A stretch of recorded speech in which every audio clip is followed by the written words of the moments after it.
Hey everybody, welcome to a wild and woolly cold morning here at Reverse Homesteading. Not sure why they call it woolly. I guess wool can be messy and unpredictable. I just thought I'd show you my jar of basil that I dried just on an old towel on the dining room table. If you have the space, it's the best way to dry herbs and chamomile and that sort of thing. Not a huge fan of chamomile myself, but that's okay. I just want to talk a little bit today about systems. So I've realised that having my worm farm down there, although the cover's blown off it this morning, when I come outside I can put my worm food there, so hopefully I come around here and remember that, and just easy to put it up there rather than walk. It's a long way round to walk around that way from the house. Yeah, just little things make a difference to remembering everything. And this is my cyclamen that I saved, kind of saved I guess. It was $2 on clearance before Mother's Day, so yeah, it's come back, and a couple of times till I realised what it actually needed. I put some more potting mix on top. It seemed to be a bit bare with its bulb showing, and yeah, it just keeps up coming up with more flowers and more new little shoots. But that's not an outside plant, it's become an inside plant. As most of them are, unless you're in a warm climate with a little bit of dappled shade outside. They can be a little bit sad if you don't look after them properly. Anyway, off to the garden.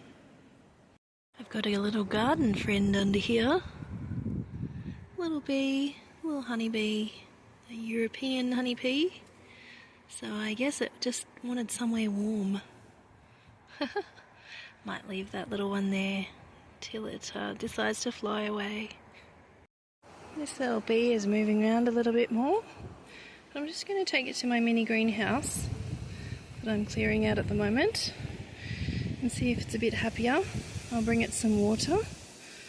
Whenever you're helping a bee or something like that with water, make sure it has a stick in it so that it can climb out easily. Just carefully put it in the bottom here. It's a bit more sheltered. Okay, the little bee has some water, and I've put a stick in it so that if it falls in the water it can get out easily and dry itself. I think it's pretty hard for them to fly without being able to be dry. So I might leave that little one in there for a bit. It did come toward the water. I think it's just looking for shelter from the cold. Hopefully it'll be fine. Yeah, I'm guessing it'll be alright here for a little while. I was just going to plant these quickly and rush inside because it's so cold here today. But I thought you might want to plant them with me. This is my sugarcane mulch. Someone commented on it the other day. They thought it might be hay, which of course if you don't live in Australia it does very much look like hay or chaff, but it is not. It is our very own eco-friendly mulch from the sugarcane fields of Australia. Yeah, very, very good eco-friendly, using what you don't need kind of mulch. It's also organic.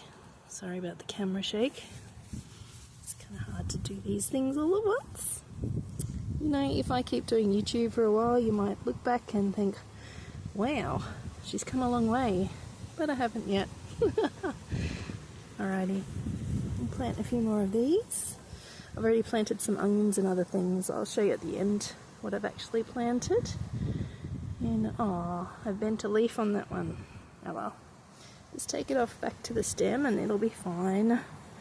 A lot of you would have seen my little plastic containers I put over my little plants before I fully hardened them off outside, but I don't think I'll bother with these because they're very much hardened off to this area now, because they've been outside at night without the cover of the mini greenhouse, and I might even put them backwards a little bit if I try to protect them now.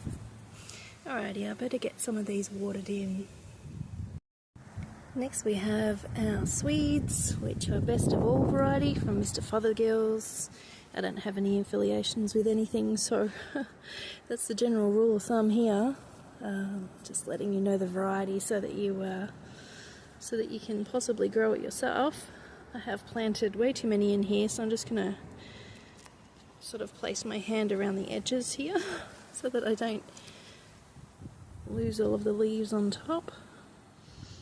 The Bok Choy that I planted just before were very fragile. These Swedes don't look as fragile. They're slightly leggy, but if we can untangle them easily, that'll be good. The Bok Choy, I actually snapped a couple of stems. It was a bit sad. They're like 3 times the thickness of this stem, but they're sort of juicy and high moisture content, I suppose is the correct way of saying that. Juicy works, doesn't it? Yeah, so I'm just going to put these out as best I can. Kind of running out of space, actually. But I'm quite glad that this is the garden bed that I put some extra sugarcane mulch on top this week, because we are expecting some quite wild weather. Windy and rainy and snow flurries. Love that, snow flurries on the lower areas down to about, I think they said 600 to 900 metres, so definitely snow on the snowfields in Victoria, and not quite Mount Dandenong, but you never know. Mount Dandenong is the closest area here that gets snow. I have had snow in the Yarra Valley. The hills above Wesburn, whatever those hills are, have had snow on them. Yeah, my son was playing soccer while he was practicing, so I commented to one of the other soccer mums, I think they're running a bit faster today. It was so cold. But yes, it doesn't get that cold in the suburbs, and this little backyard, I kind of knew before we bought the place, but it's quite protected. Most of our fences are quite high, higher than usual. So, goodness, nearly buried another one. I'll have to be careful here. Yeah, too busy talking. But these Swedes will probably be way overplanted, so I might actually have to find another area for them as well. I've got some little holes dug, so I'll see how I go, and I'll show you at the end. So these are the little baby Bok Choys, mini Bok Choys by Manara Seeds that I planted by seed. They're all in this section near our silver beet and chard on the other side. These are the Swedes that start on this side. It's a mini snowball cauliflower, a lonely little Bok Choy there because it was the only one that really came up. I'm just moving in between these stump pieces that are from our tree mopping episodes. Alright, so this is where the Swedes finish. So they're Mr. Fothergill's, best of all, and that's a weed. Yeah, so hoping they do really well. The extra mulch here, this mulch is a bit older, but especially the extra mulch over there, the sugarcane mulch, in the little sort of holes there, they'll be a bit more protected from extreme temperatures and the wind that we're expecting this weekend.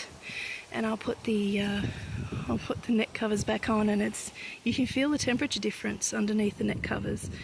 So hopefully they'll be okay this weekend. I'll report back whether they are or they aren't, but you might even hear from me before then as well. So happy Friday everyone if you see this on a Friday, and thanks for watching. We'll see you next time.